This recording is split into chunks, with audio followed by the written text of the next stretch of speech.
Good morning. My name is Malcolm Clemens Young. I'm the Dean of Grace Cathedral here in San Francisco, California. It's such a good blessing to see all of you today. Thank you very much for coming out so early in the morning.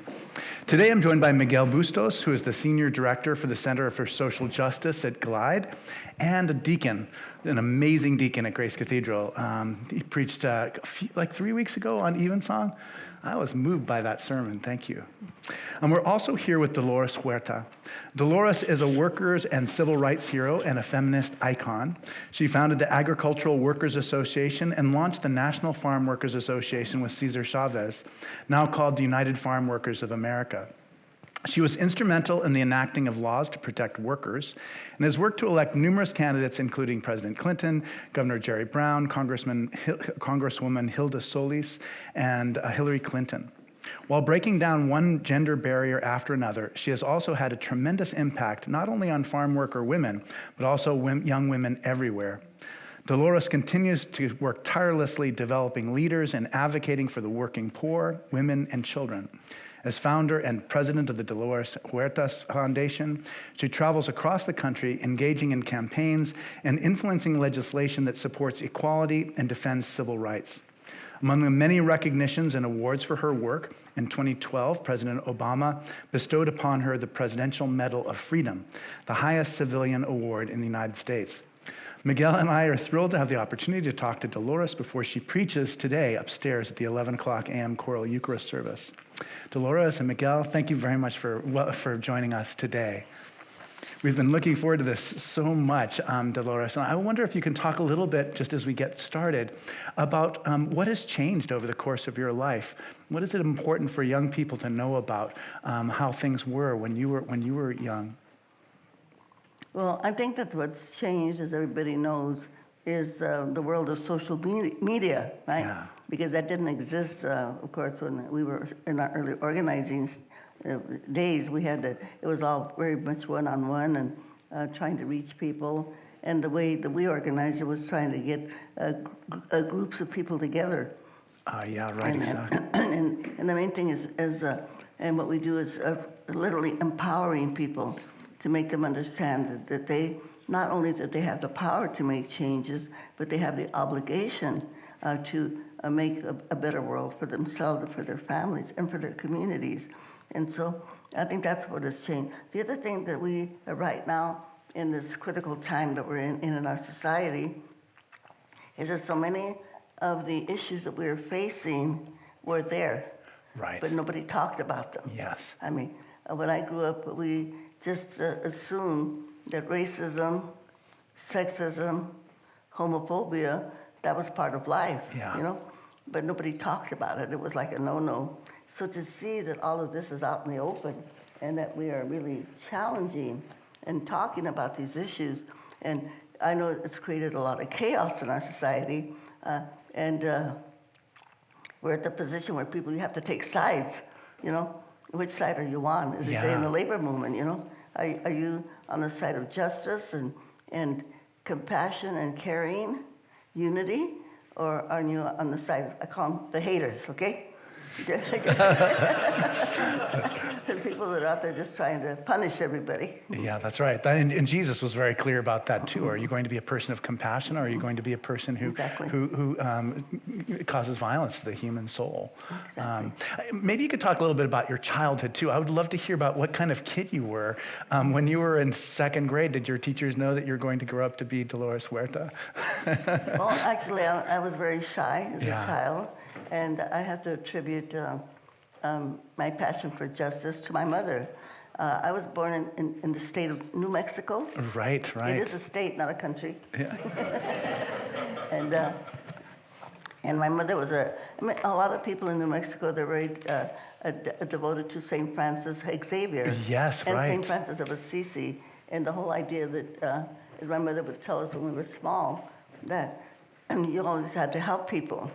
If you saw somebody that needed any kind of help, and if you had any ability to help them, that you had to do this, even if they didn't ask you. Right. If they didn't ask you for help, or you saw somebody that needed help, you had an obligation to help them. The other thing that she said is you do not take any kind of recognition or compensation. Because if you do, then you take away the grace of God's, for doing that act of kindness or helping somebody.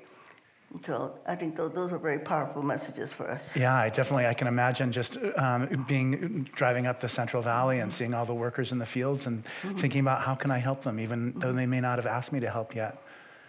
Yes. Miguel. So Dolores, you, one, it's so great to have you here. Thank you, Miguel. God, I'm just in awe by you. During the farm worker movement in the 60s, you had such energy and such passion and compassion. Where did you get that from? Where did you find when the farm owners were bringing folks to beat you all up? Where did you find your faith in all that? When you knew what you were doing was right, and where was your God in all this? How did you reconcile? What did you think? I think it even goes back further than that. When I made the decision to go to Delano to, help build a union, then that was a big decision for me because I was in the middle of a divorce. I had 7 children, as a single parent. I had a good job. I was teaching school, and when we started, César and I had decided to start the United Farm Workers, and at that point it got to the point where he just couldn't do all the work by himself in Delano, and so he said, "You've got to come to Delano." And I thought about it, and this is really interesting because I thought, there's not going to be any wages, there's not going to be any salary. How am I going to feed my kids? And then at the same time, all my family thought that I was crazy for taking that action. But I had this calling, which I'm sure you have had, and many of us have had. Miguel, I know you've had that this is something that I had to do. And I had 2 signs. My oldest daughter was going to make her first communion, and I didn't have the money to buy her shoes. And when the children were coming down the aisle, and I thought I was just dreading the moment when my daughter was going to come because she had these white tennis shoes that had holes in them. Well, before I got to my daughter, there were these farm worker kids that had tennis shoes with holes in them. And I thought that was a sign. That was a sign. Definitely. The other thing, I didn't have a coat.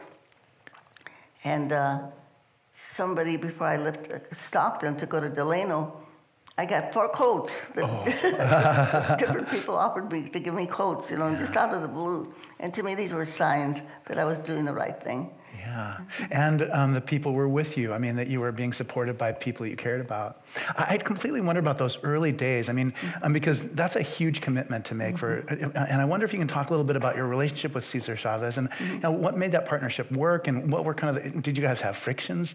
Many. Yeah, I can imagine. Well, we both came out of another organization called the Community Service Organization. And in fact, we had a chapter here in San Francisco. We had a chapter in Oakland. And that organization was started in the 50s.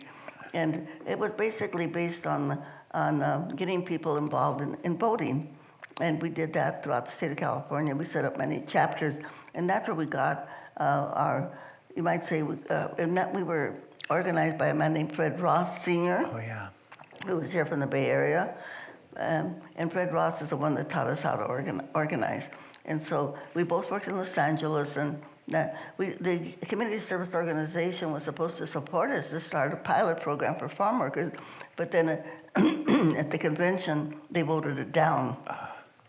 So César and I and Mr. Ross, we all left the organization to start the United Farm Workers. Yeah. But, and so we had that history of working together in that organization. So, it was kind of interesting looking back, and a lot of people say to me, well, as a woman, how did that work? Well, it was interesting because when we started the union, we made a lot of plans before we actually started. And one of the plans was to follow Mahatma Gandhi, Right. The whole idea of nonviolence. That was going to be our philosophy. But then César said to me, you know, one of us has to be the spokespersons for the organization. And he said, is it okay if I'm the spokesperson? And I said, okay. I say, looking back, if I had my feminist lens on, I would have said, no, it's got to be 50-50. Okay. Yeah. But actually what happened is that when, of course, we had the strike, and then we started the boycott. And I was in New York City starting the great boycott, but people didn't know who César was. We had to introduce César to the public. So then I became the spokesperson.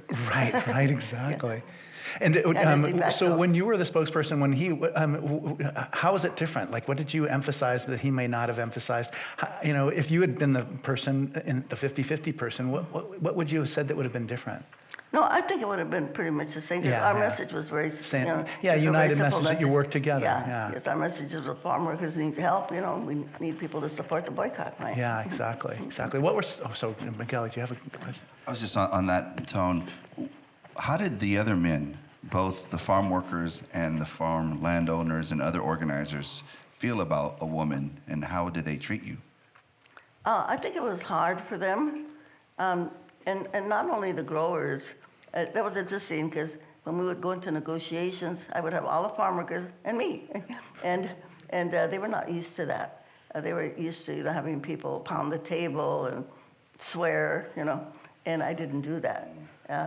But it was as a negotiator, you basically translate what the workers want and give it to the employers, right? So the workers are really the ones that say, this is what we need, this is what we want, right. And I would just bring it to the table for them. Yeah, right, exactly. But the one thing is that I think that the other leaders of the organization, they had problems.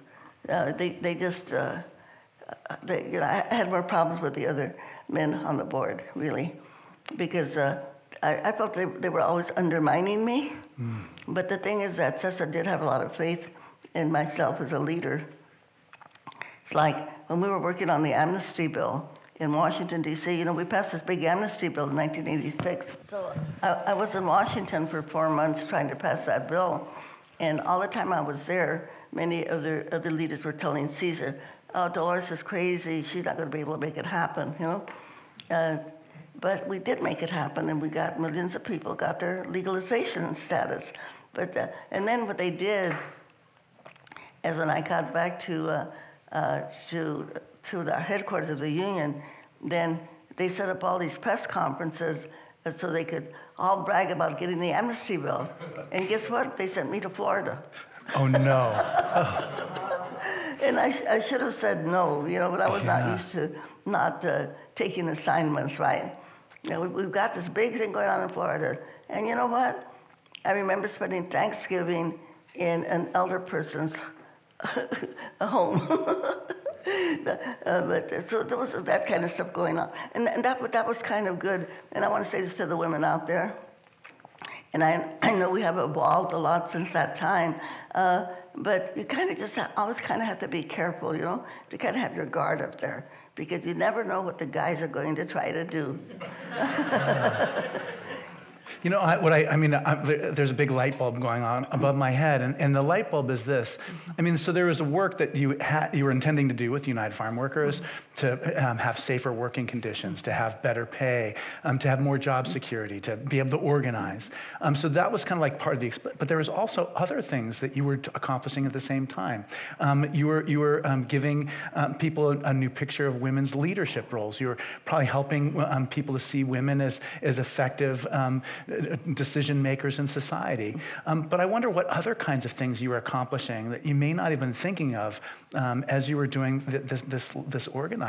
Well, we did a lot of work on legislation. Yeah, And even starting with the community service organization, I can go really quick through about a dozen bills that we passed. This is back like in 1963. We passed a bill to get driver's licenses in Spanish, to get the voting ballots in Spanish. We passed, this is under CSO, even before United Farm Workers, we passed a bill that in California, you did not have to find a deputy registrar to register you to vote, like they do in Texas. In Texas today, you can't register to vote unless you find a deputy registrar. So we changed that bill that anybody who was a citizen could register another person to vote. Right. That made a lot of difference in California. We passed a bill, a really important bill, that if you were a legal resident of the United States of America, not a citizen, a legal resident, you could get public service, Right. the public benefits, aid to the blind, aid to the disabled, old age pensions, but also aid to needy children. And right now we have millions of people, today that get that assistance throughout the United States. And I do have to mention a person here from San Francisco who was our champion, the great Phil Burton. Oh, yeah. The great Phil Burton, he was our champion. Yeah. And he's the one that made it possible to pass that law. And then in the United Farm Workers, we passed unemployment insurance for farm workers, the right to organize, unemployment insurance, which they didn't have before, toilets in the fields, okay? Oh, I know, right. So all over the United States of America, farm workers have toilets and hand washing facilities separate for men and for women. Yeah. And these are some of the legislation. And of course, the amnesty bill. Right, exactly. And that was one of the questions I had for both you and Miguel. I mean, both of you in your careers have worked so closely with politicians. And I wonder if you can tell us a little bit about, what makes politicians different than the rest of us? That's the first question. And the second one is, what's shared? I mean, for one thing, they're much more likely to be a lawyer than but so that's one question. The other question is just what advice do you have in terms of just working with politicians? For both of you. Well, maybe I'll let Miguel go first. Oh, no, that's hard.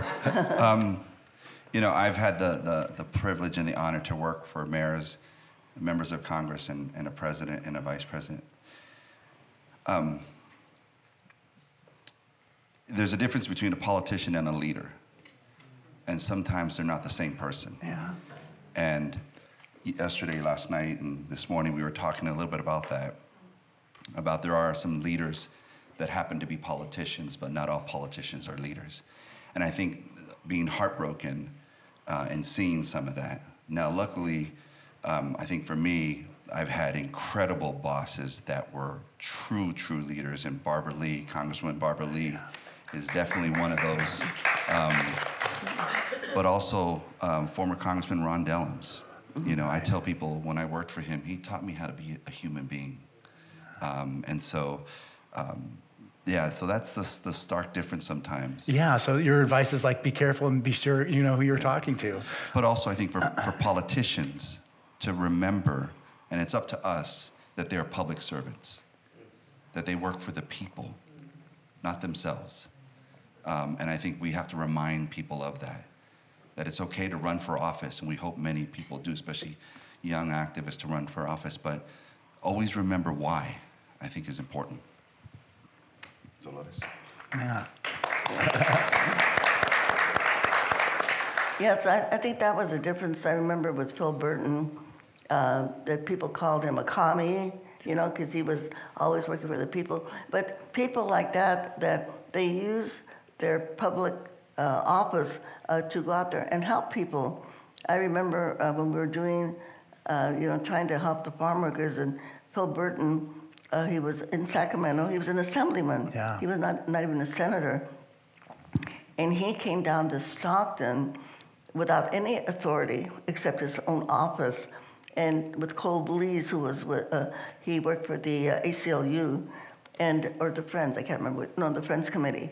And they came down and they had a hearing like this one right here, and they made all the growers in Stockton, all of the employers come together and have a hearing about the way that they were treating their workers. I mean, all of these, they were all scared, all scared. And he did it with no authority except just the authority of his office. And then what he did is he went to one of the labor camps to see how they were treating the farm workers. And all those farm workers got an instant raise, okay? Because during the hearings, they were saying, no, this is how much we're paying our workers. And he didn't tell them that he was going. And so then he had one of our members of the CSO go with him. And before he got there, they were busy cleaning up the camp and everything, trying to make things look good. But it's that kind of authority that someone has. And so many politicians, we see that they cater to the lobbyists. Even right now today, we have a lot of people. A lot of us, I think, here are Democrats, I imagine, or independents. But we see that a lot of people that they say that they're Democrats, but once they get into office, they vote with the corporate powers and not for the poor people or the working people. And we all know what happened in Los Angeles recently, right? Right. Where we saw some people that we thought were okay that were not okay because of all of the comments that they made against, people of color, So. Yeah, I don't know if you have any comments more about what happened in Los Angeles with the city council, Miguel, but I mean, I just don't even know what to say about it except that. Yeah, I was appalled. Some of the folks we know, but there are more good people than there are bad. And I believe that very much. And there's a lot of wonderful people in Los Angeles, like Hilda Solis and many others, that are doing the good work and building the bridges between black and brown and BIPOC communities. Yeah, when politicians make their decisions, not about who am I going to help or how am I going to make things better, life better, but make the decisions of what will help me get elected, you know what I mean, for my next election, then you know that is a person who's not there for the people, but they're there for themselves. Yeah. And I think that's really important, that we really have to impress upon people, when people get elected. Yeah, I'm on the board of the Consumer Federation, and we were going through all of the bills, and so many people that we think are okay voted against bills to help consumers. Yeah. Instead of saying we're going to vote for these bills because they will help people, but they don't, because they're thinking about who they're going to get money from. So I think the one thing that all of us can do to change this is to, as we say, take the money out of politics, but make it so. And you hardly hear any politicians talking about this, about having all campaign financing reform, so that the public, that we can pay for the campaigns instead of them having to get millions of dollars from rich people or the corporate interests, to get elected. Yeah, I mean, one of the things that is extraordinary about your record is just how much legislation you've had passed and how you've just changed the landscape of what it means to be in our society. I wonder if you can talk a little bit about what advice you have for other people who are in this room who want to make changes to the laws of the land.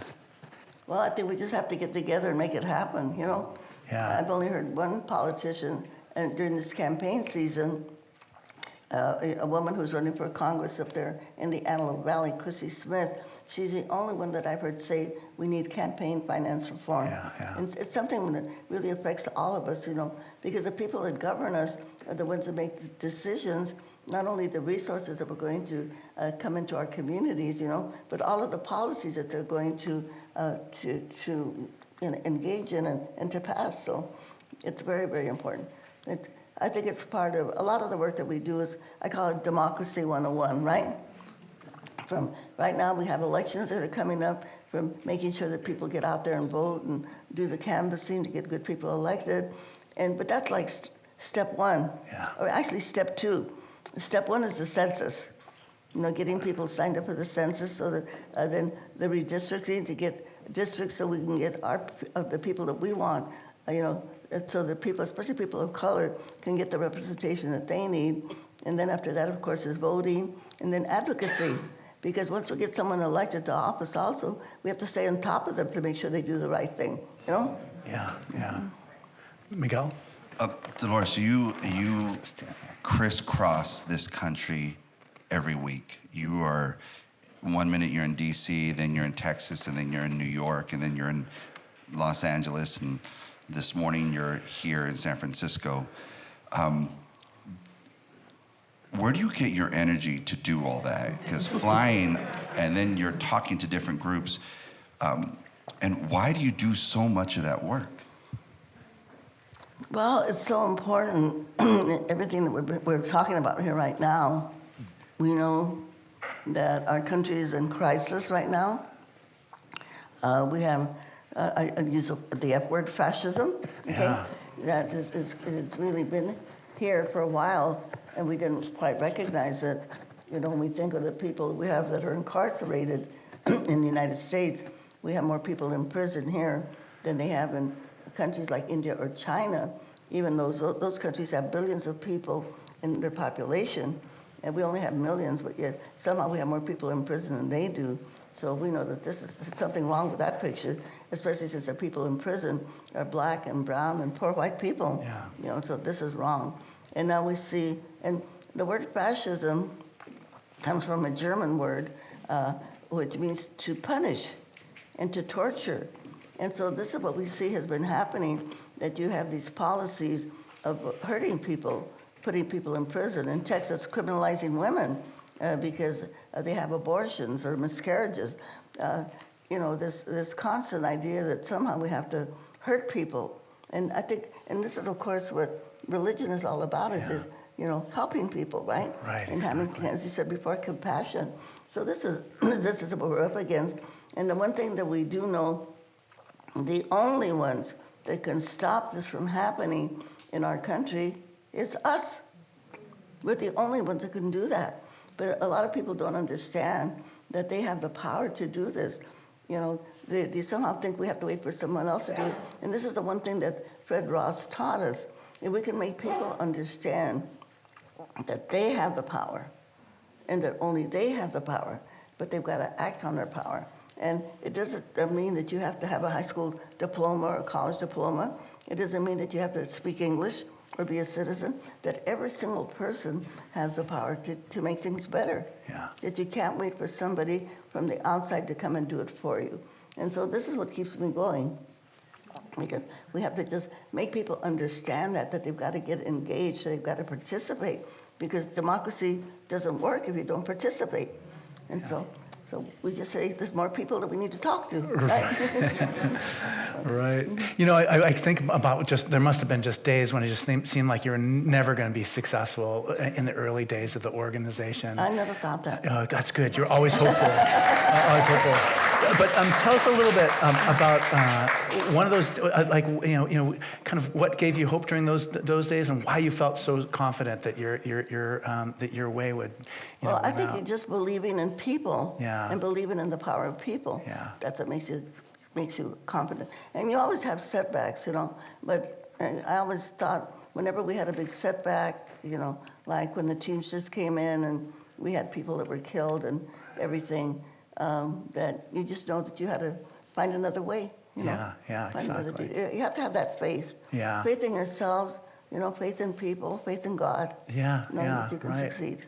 And I know that there are times when it was just like you were in danger physically too. And I wonder if you can talk about just kind of the sources of your courage and how you're able to get through those terrible times. Well, but you know, I remember there was a book back in the 60s.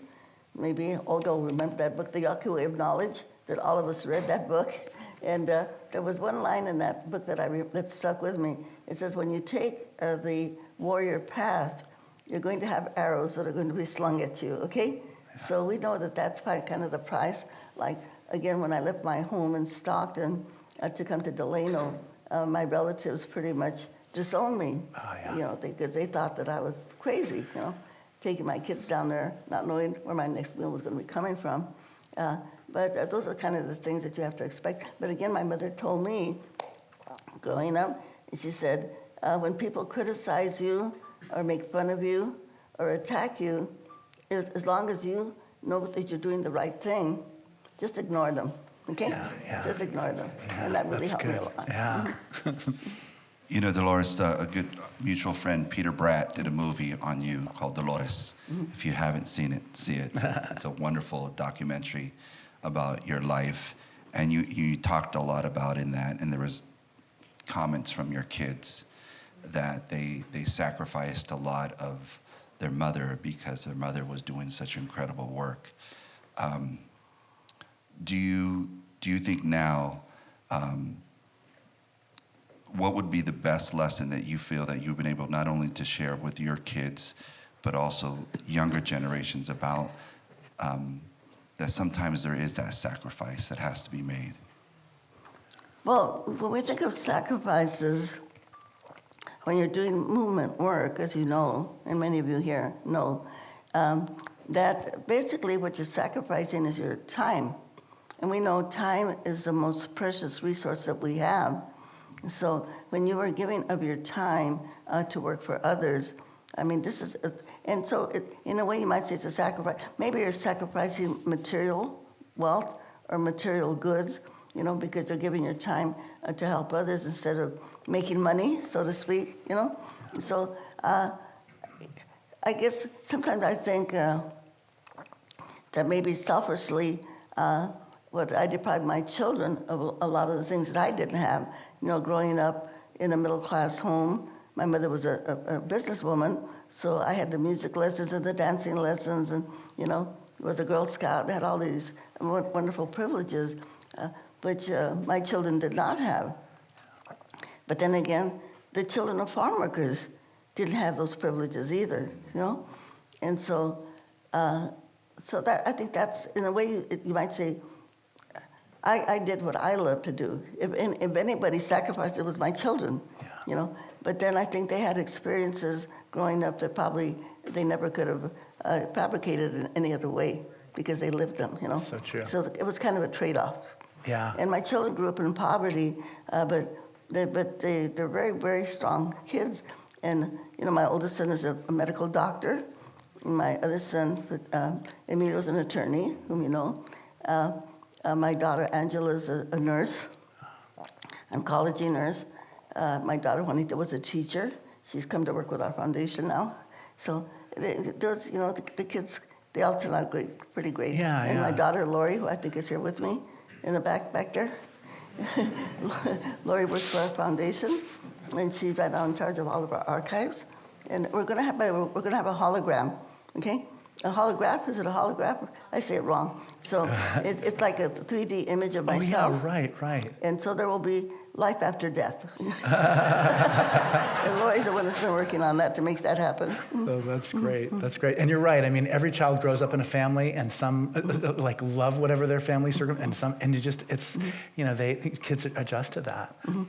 One of the traditions we have at Grace Cathedral is we take questions, little note cards. So Rebecca will be handing out little cards for you. But one of the things that you've had to do so many times is speak in public in different kinds of settings. And I wonder what advice you have for public speakers, just in terms of what you've learned in terms of just preparing and delivering messages like that.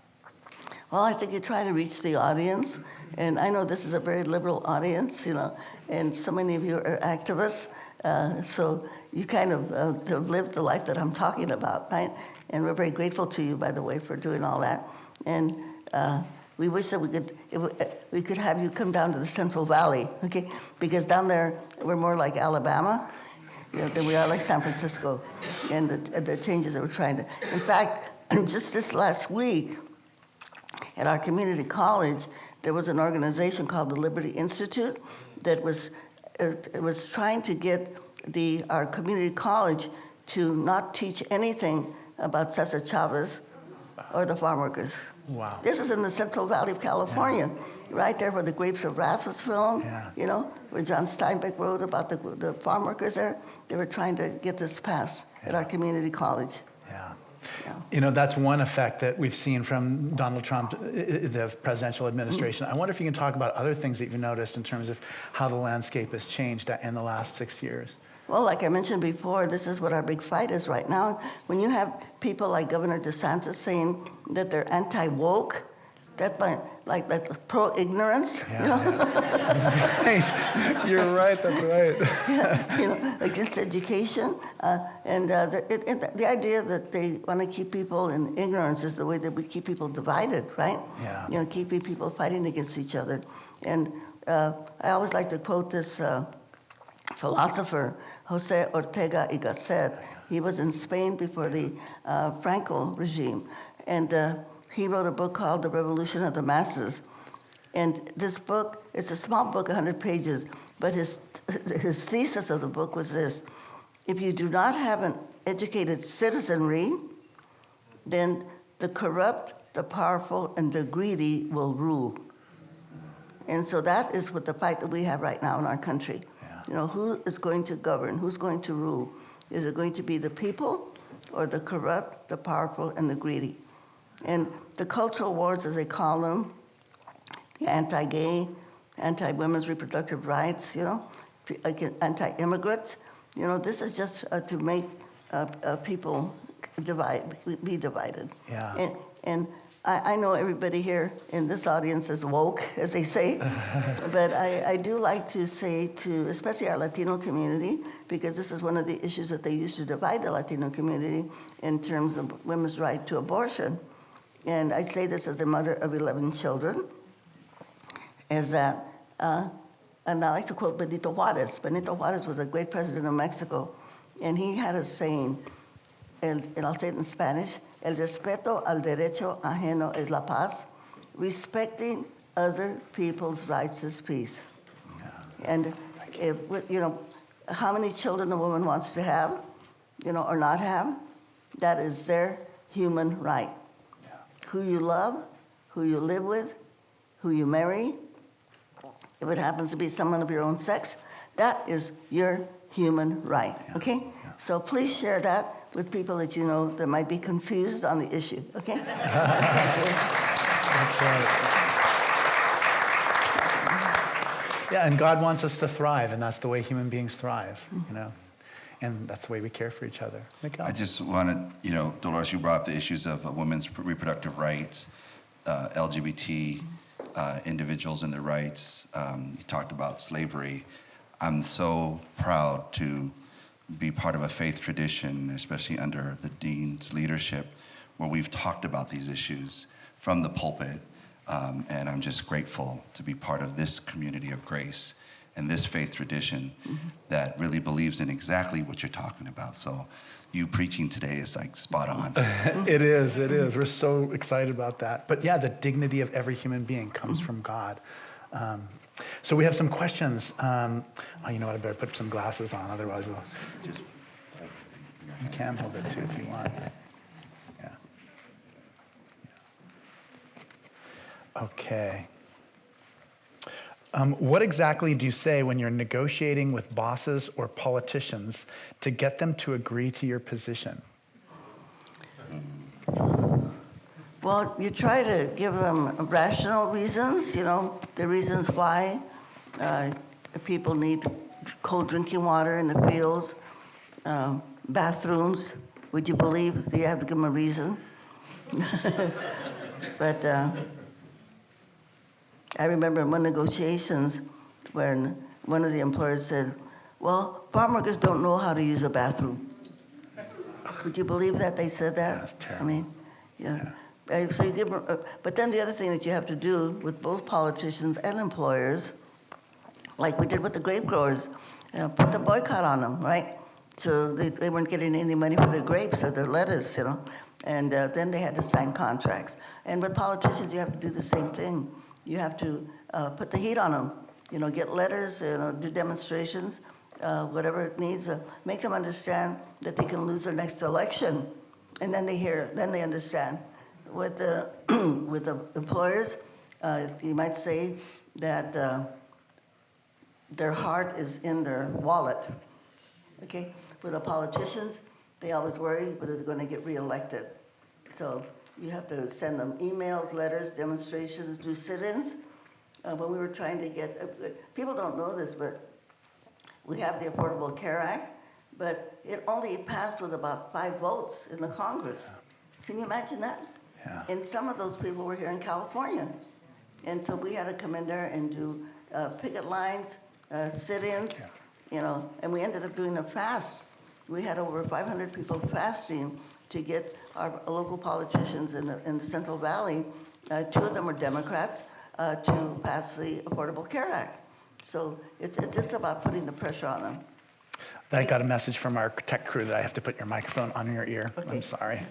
I'm such a good listener. You know, they tell me what to do, and I just do it. Well, we can. You can use the handheld too. I'll put that there until. Okay.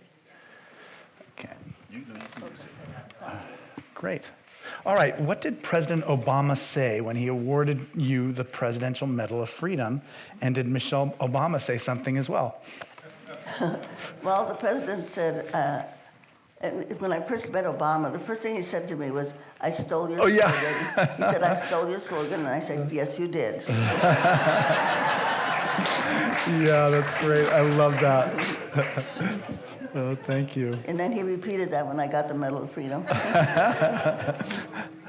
How do you speak to less liberal audiences, and how do you engage with the right wing of politics? Well, I think with the people that are not like you try to explain to them. For instance, I remember speaking at a Mormon church once and explaining to them again about women's rights and about the rights of LGBTQ people. And since they had to sit there and listen to me, right? They couldn't do anything. I don't know if they were happy or not, but you have to use that occasion, to be able to, again, bring some light into their minds. As we say in Spanish, sometimes people are tapados, they just, they're not enlightened yet. They're not educated. And there is a power that truth just has, and that's part of the power of your speaking. And I want to say that to everybody too, because we have to use those, whatever that we know, and we know that people that are not with us yet, but we have to try to educate them. And sometimes it creates uncomfortable situations, but sometimes you have to have a little bit of conflict to make changes. So we shouldn't just wait to be called on, but if you know that somebody isn't quite there yet in terms of their humanity, then we should become the messengers of justice. We should become the messengers of peace and try to spread that message. And sometimes we say, well, maybe I'll lose that friendship, but you'd be surprised that sometimes people that are, say, very racist or homophobic or whatever, but you plant that seed. Yeah. You plant that seed, and eventually they'll get the message. Yeah, definitely. So here's another message. Beloved Dolores Huerta, muchos gracias. During these sweet 16 days before the midterms, please give us your advice and our prayers for all of us to take action for the good. So 16 days before the midterms, what advice do you have? Well, I just want to invite everybody to come out there and knock on doors, okay? Please, please. And if some of you want to come down to the Central Valley, we have a couple of tough races there. The whole nation is looking to see what's happening down there in Bakersfield, California, because the House of Representatives is so close right now. We know they're predicting that we're going to be able to take the Senate for the Democrats. And I know this is an nonpartisan. This is just information, okay? Yeah. But because we have so many of the people that are running for the U.S. Senate that are kind of, I'm going to call them idiots, right? And so they think that Senate is going to be okay, but that the House of Representatives is, of course, where it's kind of iffy. And we have some of those races are right here in California. Yeah, right. They're really kind of hoping that we can get some of the Congress people out of California. So if people want to come down to the Central Valley, Bakersfield, if you haven't been to Bakersfield recently, we'd love to have you come down there, okay? And it is getting cooler. A little cooler. But this is how I got my start. Yeah. The first thing, after Fred Ross organized this in Stockton, the first thing we did was go out and knock on doors to get people to register to vote, to get people to vote. So I think this is what we have to do. Make sure that we get people out to vote. There you go. So please, I hope that you can give some of your time to do that. I see why we stopped using these microphones. My ears are too big. No. So many people today are not supporting democracy. What are ways we can reach them, especially when they often hear totally different messages? Yeah, that is part of it. Yeah. Well, Let me just leave this hang down like that. well, we know, I think when we think of fascism, we know how that ended up in Germany, right? Where millions of Jews were killed. And we know and not just Jews, disabled people, gypsies, other people, LGBT people. So we know how that ends. And so somehow we have to make people understand that, again, that fascism is about hurting people.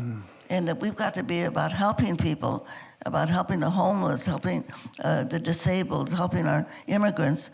And that's who we are. And again, and we have to remind people, and I love to say to people, Google a map of the United States before 1848. And what you will find is that a third of the United States was Mexico.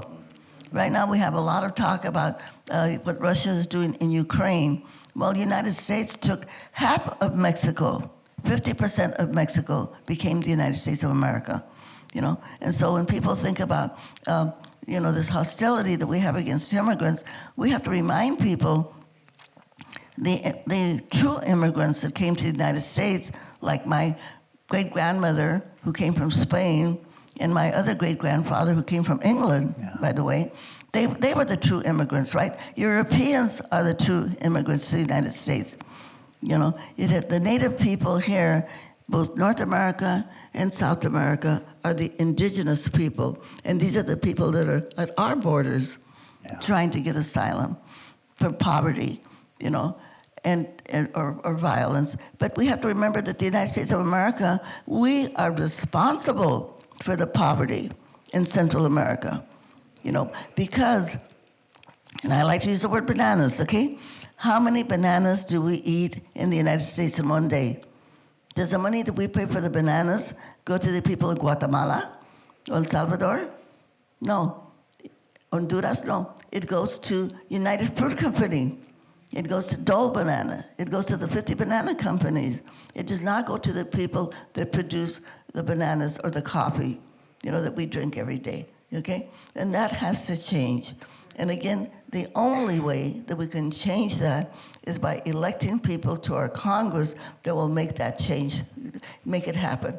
So, you know, again, the power is with the people. Yeah, exactly. And to understand that we have that power to make those policy changes in the world. Yeah. What were you doing during COVID, and what do you think we learned from COVID as a society? Well, I think the one thing that we should have learned is that we are a global community, that we are one human race, and that we have to protect each other. And if we don't, then our human race is you might say, challenged or threatened, just like we now see with global warming. If we don't work together in harmony, that, you know, everybody gets hurt. Yeah. One of the things you mentioned earlier was that you've had 11 children. I wonder if you have any advice for people who are just becoming parents now, in terms of just how they raise their kids. Well, I think, especially for women, that we have to fight for universal daycare, okay? Mm-hmm. I mean, that's the main thing that parents need, is somebody to help us watch our children. As Hillary Clinton says, it takes a village to raise a child, you know? And we can remember that, too. And again, getting into our curriculums at the elementary school level, the idea that we're one human race. And I do like to say this, to remind everybody that our human race began in Africa. You know, we only have one human race. We have a lot of different ethnic groups. I think Africa has like 52 ethnic groups. Yeah. I know in Latin America we have a lot of ethnic groups. You know, the people from Jalisco and the people from Peru are very different from the people in Oaxaca, Mexico, for instance, you know. And if we can teach that to everyone so that way we can get rid of racism once and for all. In fact, let me do this for a second. Take the hand of the person next to you.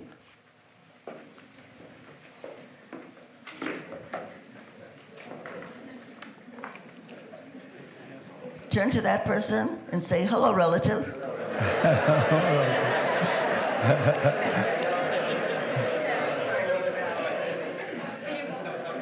Okay, and that will remind us that we're one human race, and yes, we all came from Africa, okay? Just remember that.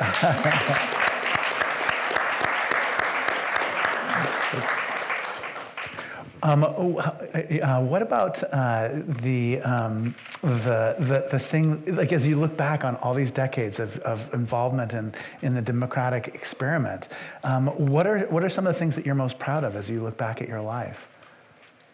Well, I think I am grateful, and I think I have been blessed. And this is a great thing, and I know a lot of you already know this. I know what Olga Talamantes went through in her life, that when you become an activist, and you know that you're helping change things, and let me say this too. César Chávez once said to a student, he was trying to get him to recruit him, and he said, when you go to school, you learn history, you read about history, you talk about history, you know, you study history, But when you become an activist, you make history, okay? You make history, okay? When you become an activist, you go on that journey, on that path, and so many incredible things happen. You know, sometimes good things, sometimes bad things, but you learn from everything. But you know when you're on that path that you are making history, that you are changing the world, and that your power as an individual is making that happen. And you might say that that's God's power, right? Yeah, it is. Is making that happen. I think that's the most incredible thing that I think I can share with everybody. And I know many of you here have lived that, and I know that you agree with what I'm saying, because then it becomes, and whatever problems one has in your own life, and I know I had many of those, you kind of don't focus on those problems, because when you're out there helping people or changing, making things better for others, then somehow that becomes the dominant force in your life. And these other problems, they take care of themselves one way or the other eventually. Yeah, that's such good advice. I think there's a way in which we can obsess about our own life and be so involved in our own thoughts and moods.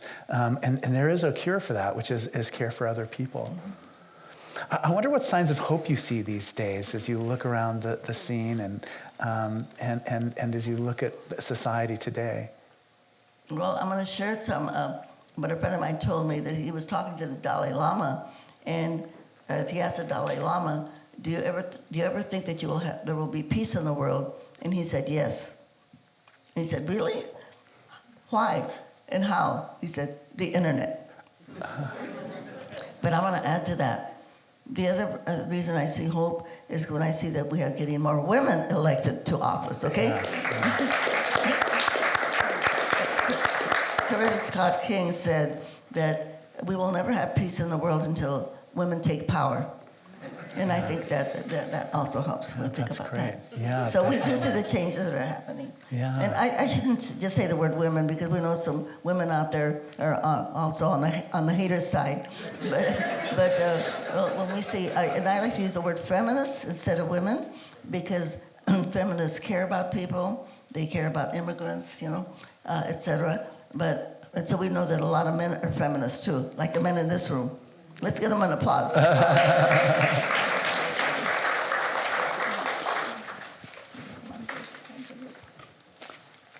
No, I just, you these last few, when did you start the Dolores Huerta Foundation, and why, and where do you want it seen where it should go in the future? Well, actually, I left the United Farm Workers in the year 2002. And before Cesar passed away, we had talked about going back to the community organizing that we did in the CSO, the Community Service Organization. And so in the union, I felt that we had all of the laws that we needed in place, and the structure was built.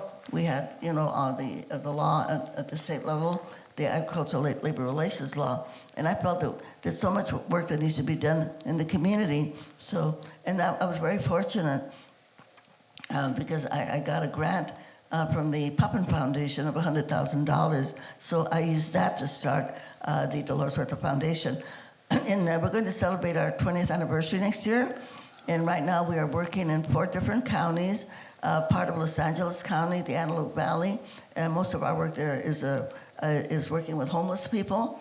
Then we're also in Kern County, Bakersfield, in Fresno County, and Tulare County. So we're in those 4 counties. We have about 51 full-time staff, everybody, right now. And then we have about right now, I'm going to say about maybe almost 90 people that are canvassing for the election in these 4 different areas. We have a big youth program. We have a big health program. We have vaccinated over 8,000 people against COVID. We've had over 100 clinics, so we have clinics every single weekend on COVID.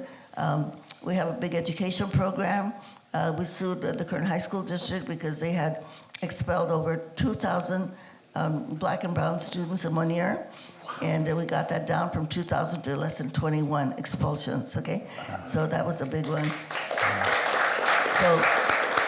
We're active in 17 different school districts, covering over 200 schools, and about over 40% of the recommendations that we have made, the school districts have adopted them. And of course, we doing a lot of work on redistricting.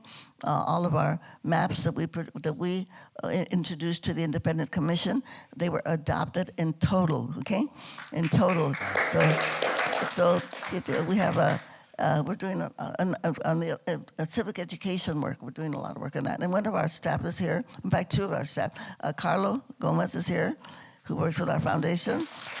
And my daughter, I mentioned her before, Lori De Leon, who's there in the back. She also works for our foundation. So.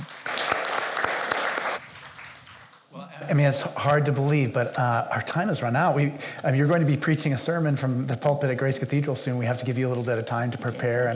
But thank you so much for being with us. On Wednesday night, November 2nd at 5 p.m. in the last forum of the fall season, I will be talking online with Dr. Cornel West about democracy, race, religion, and as he puts it, living and loving out loud. You're very welcome to join us at the 11 o'clock service upstairs. Dolores was preaching today. We rely on your support for the forum. Gifts of any size make a difference. You can give online at gracecathedral.org or by texting THINK, T-H-I-N-K, to 76278. 76278. And thank you so much, Miguel and Dolores, for a wonderful morning. We'll remember so much of the things that you said today, and we feel so encouraged by your ministry in society. Thank you very much. And before we close, could we ask everybody to stand up for a minute? And then I'm going to ask you a couple of questions, okay? And I know you know the answer. The first question I'm going to ask you who's got the power. I want you to say, we've got the power. Now I'm going to say, what kind of power? I want you to say, people power, all right? And can they shout it out loud? Yeah, they definitely can. All right, let's go. Who's got the power? We got the power. Okay, some people aren't sure. Let's do it one more time. Who's got the power? We've got the power. What kind of power? People power. Are we going to use our power to make this a better world? What do we say? ¿Se puede o no se puede? All right, that means yes, we can. Okay, let's do it with an organized hand clap, everybody. Let's go. Sí, se.